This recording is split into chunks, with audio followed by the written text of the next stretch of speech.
Dejjem nilqa' b'ferħ stediniet minn qdiet taż-żgħażagħ biex jiltaqgħu miegħi għax nemmen ħafna fil-ħiliet taż-żgħażagħ. Għalija ż-żgħażagħ mhumiex biss il-futur, iżda anke l-preżent. Hekk qal il-kap tal-Partit Nazzjonalista Bernard Grech meta laqa fl-uffiċċju tiegħu fid-Dar Ċentrali lil delegazzjoni mill-European Democrat Students l-IDS li l-fera studenteska tal-Partit Popolari Ewropew. Bernard Grech qal li fil-ġimgħat li ilu kap tal-Partit Nazzjonalista ra li ż-żgħażagħ ikollhom sem aktar attiv fil-viżjoni tal-partit b'risq pajjiżna. U f'dan is-sens hu kburi li l-Partit Nazzjonalista jifforma parti mill-familja tal-Partit Popolari Ewropew li għandha fera żagħżugħa mimlija enerġija li trid iżżomm lill-Unjoni Ewropea aktar qrib iċ-ċittadini.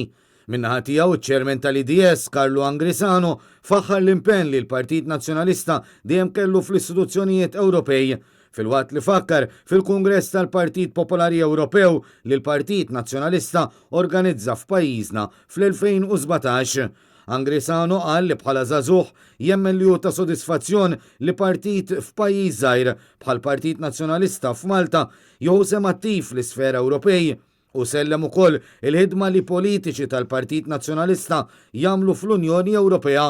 Partikolarment u sellem lil Simon Busuttil li llum hu s-Segretarju Ġenerali tal-PPE kif ukoll lil Roberta Mezzola li llum hi l-Viċi President tal-Parlament Ewropew u lil David Casa li jservi bħala kwestur fil-Parlament Ewropew. Iċ-ċermen tal-IDS ħabbar li l-laqgħa tal-Kunsill li tmiss se titmexxa b'mod virtwali mid-Dar Ċentrali fit-tmiem il-ġimgħa li ġej. Il-laqgħa mistennija tiddiskuti bi prominenza l-aġenda tal-istudenti Maltin fl-istituzzjonijiet Ewropej.